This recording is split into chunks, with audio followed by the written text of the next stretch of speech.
Hi there. So here we are for chapter 38 of Odd Thomas, a little morning reading on the patio.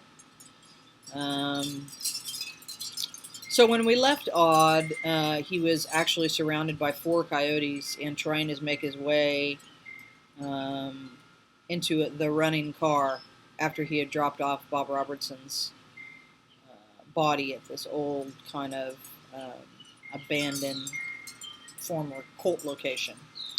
Anyway, so he had just discovered that a 4th coyote had snuck up on him. So that's kind of where we start. Chapter 38. The door of the Koontz hut lay a daunting distance behind me. Before I reached it, the pack leader would be on my back, its teeth in my neck, and the others would be tearing at my legs, dragging me down. In my hand, the broken beer bottle felt fragile, a woefully inadequate weapon, good for nothing more than slashing my own throat. Judging by a sudden overwhelming pressure in my bladder, these predators would be getting marinated meat by the time they took a bite of me. But then the nasty customer to my left chewed up his growl and let out a submissive mewl. The fearsome trio to the right of me, as one, traded menace for perplexity. They rose from their stalking posture, stood quite erect, ears pricked, and kept forward. The change in the coyote's demeanor, so abrupt and inexplicable, imparted to the moment a quality of enchantment, as though a guardian angel had cast a rapture of mercy over these creatures, granting me a reprieve from evisceration. I stood stiff and stupefied, afraid that by moving I would break the spell. Then I realized that the coyote's attention had shifted to something behind me. Warily turning my head, I discovered that my guardian was a pretty but too thin young woman with tousled blonde hair and delicate features. She stood behind and to the left of me, barefoot, naked but for a pair of skimpy, lace-trimmed panties, slender arms crossed over her breasts. Her smooth, pale skin seemed luminous in the moonlight. Beryl blue eyes, lustrous pools, were windows to a melancholy so profound that I knew at once she belonged to the community of the restless dead. The lone coyote on my left settled to the ground, all hungers forgotten, the fight gone out of it. The beast regarded her in the manner of a dog waiting for a word of affection from its adored master. To my right, the first 3 coyotes were not as humbled as the 4th, but they too were transfixed by this vision. Although they hadn't exerted themselves, they panted, and they licked their lips incessantly, 2 signs of nervous stress in any canine.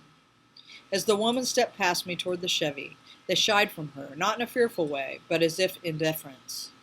When she reached the car, she turned to me. Her smile was an inverted crescent of sadness.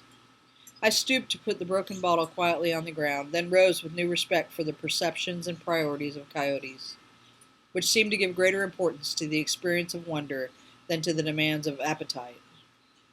At the car, I closed the back door on the passenger side, opened the front door. The woman regarded me solemnly now, as though she was as deeply moved by being seen, years after her death, as I was moved by seeing her in this purgatory of her own creation. As lovely as a rose half-bloomed, and still containing promise, she appeared to have not been much more than 18 when she died, too young to have sentenced herself for so long to the chains of this world, to such an extended lonely suffering. She must have been one of the 3 prostitutes who were shot by an unbalanced man 5 years earlier, in the event that had closed Whispering Burger forever. Her chosen work should have hardened her, but she seemed to be a tender and timid spirit. Touched by her vulnerability and by the harsh self-judgment that kept her here, I held out a hand to her. Instead of taking my hand, she bowed her head demurely. After a hesitation, she uncrossed her arms and lowered them to her sides, revealing her breasts and the 2 dark bullet holes that had marred her cleavage. Because I doubted that she had any unfinished business in this desolate place, and because her life had evidently been so hard that she would have little reason to love this world too much to leave it, I assumed that her reluctance to move on arose from a fear of what came next, perhaps from a dread of punishment. "Don't be afraid," I told her. "You weren't a monster in this life, were you? Just a lonely, lost, confused, broken, like all of us who pass this way." Slowly she raised her head. "Maybe you are weak and foolish, but many are. So am I." She met my eyes again. Her melancholy seemed deeper to me now, as acute as grief, but as endearing as sorrow. "So am I," repeated. "But when I die, I will move on, and so should you, without fear." She wore her wounds not as she would have worn divine stigmata, but as if they were the devil's brand, which they were not. I've no idea what it's like, but I know a better life awaits you beyond the miseries you've known here, a place where you'll belong and where you'll truly be loved. From her expression, I knew that the idea of being loved had been for her only a cherished hope that had never been realized in her short, unhappy life.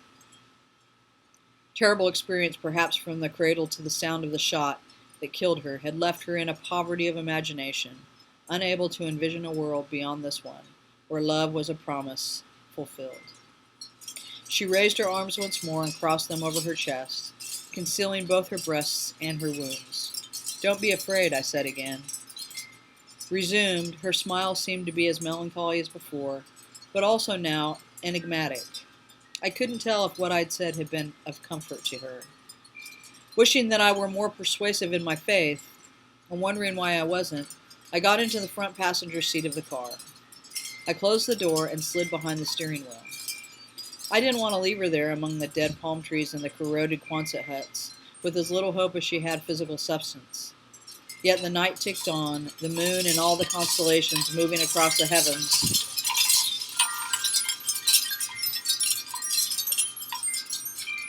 Sorry, gust of wind, noisy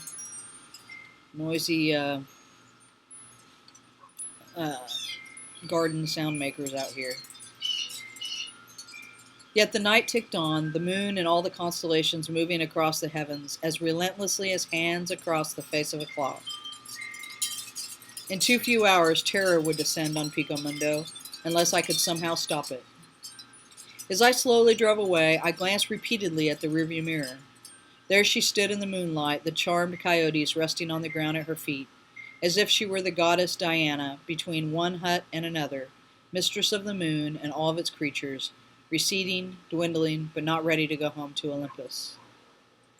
I drove from the Church of the Whispering Comet back into Pico Mundo, from the company of a gunshot stranger to the bad news about a gunshot friend. That's it. Chapter 38.